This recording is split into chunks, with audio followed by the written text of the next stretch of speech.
Metal Wolf Chaos is a zany, over-the-top game about the President of the United States taking back the country from a rogue vice president. It has been a Japanese exclusive for 15 years.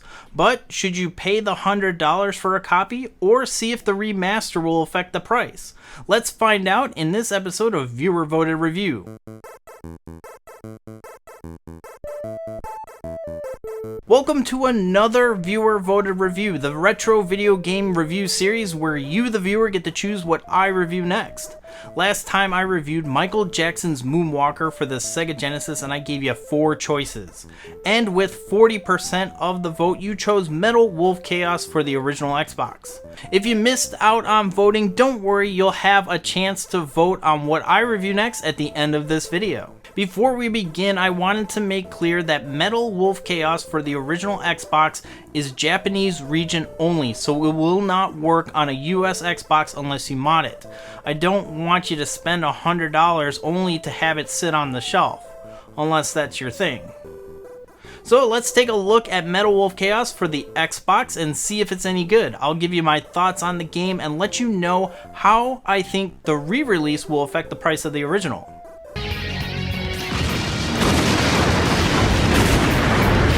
Okay, let's party!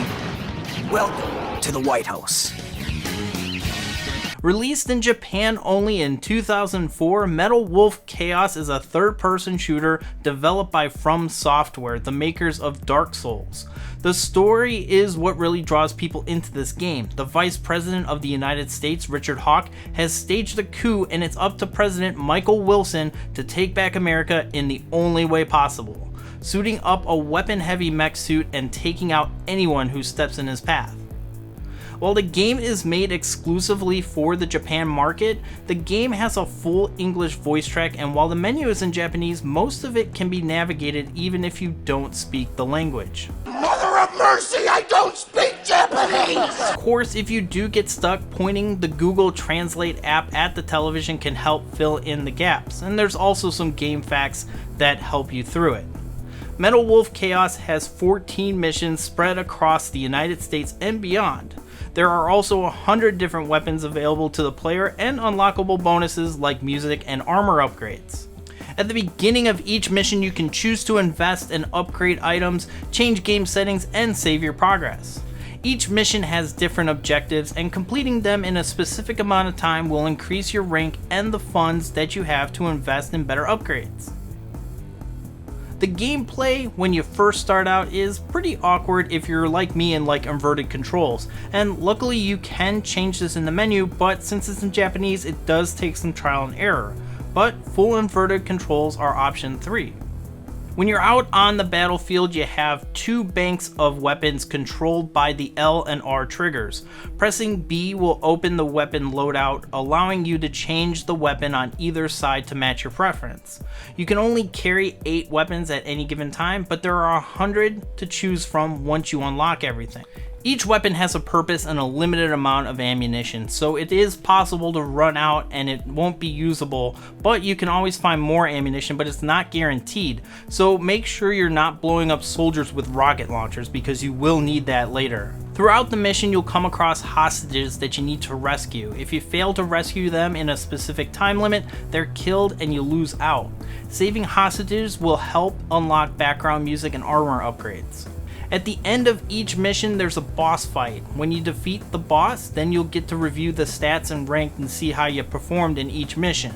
Metal Wolf Chaos is a really fun game with over-the-top action that makes up for the game's slow points in certain areas. The cult following that this game has amassed makes Metal Wolf Chaos an expensive game to track down complete.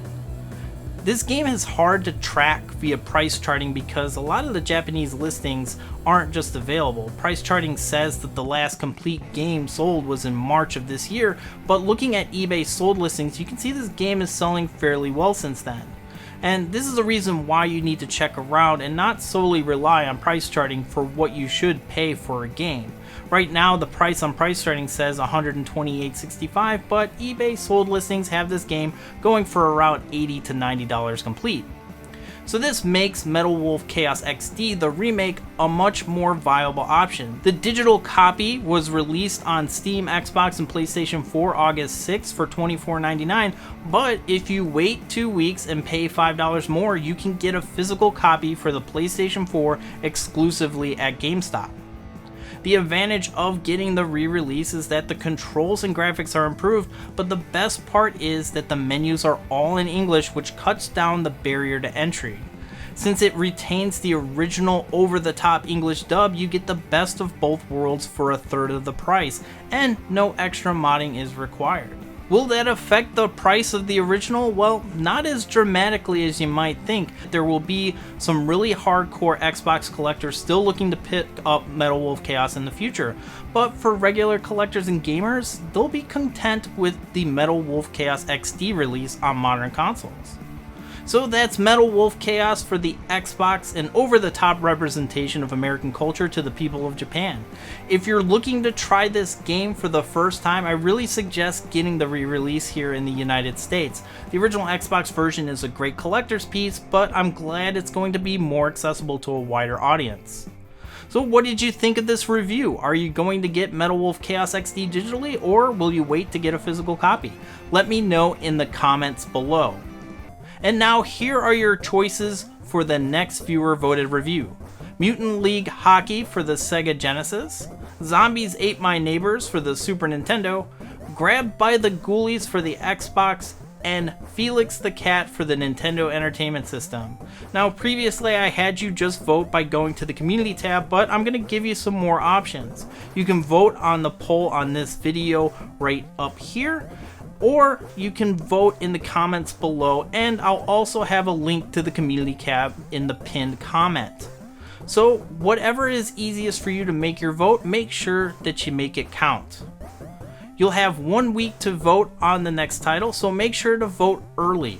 Once all the votes are tallied up, I'll get started on the next review. And if you like this video, give it a like. It really helps the video be suggested to others. And if you're new here, in addition to the viewer voter review, I have a series called Retronomics that focuses on video game prices, ranging from how the angry video game nerd affects retro video game prices to how Game Boy games trend over time. So if that's something that you're interested in, consider subscribing for future content. Thanks so much for watching. I'm Super Nicktendo, and I'll see you next time.